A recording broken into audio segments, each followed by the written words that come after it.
स्वर्गीय आचरण। बंधुगण, जने व्यक्ति आत्मा मृत्यु परे नरक को गला। से विस्मित होई जमराजंक सहित जुक्ति करी कहिले, मु मो जीवन काल रे केवल साधुता अवलंबन करिछि।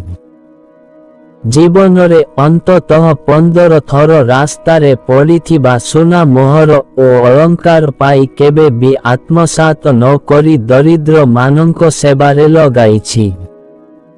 अथच मोते नरक काहिंकी?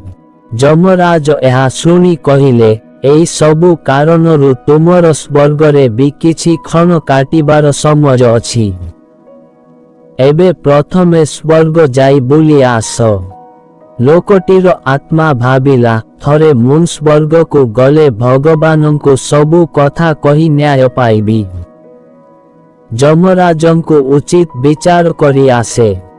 स्वर्गरे से व्यक्तिंको आत्मा भगवान विष्णुंकु भेटी तार अभियोग जनाइला।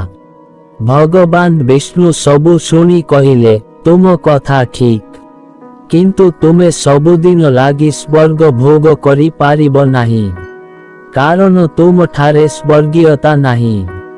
सेही व्यक्ति कहिले, आपनंको कथा मु बुझी पारु नाही, बुझाई दियंतु।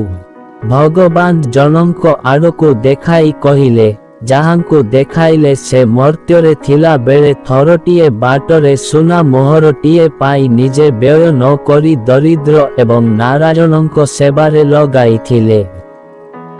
किंतु सेतिकिरे तांको पुण्य फल एते बढ़ीगला जे से सीधा स्वर्ग को आसिले ओ सबु दिन एठारे रहिबे।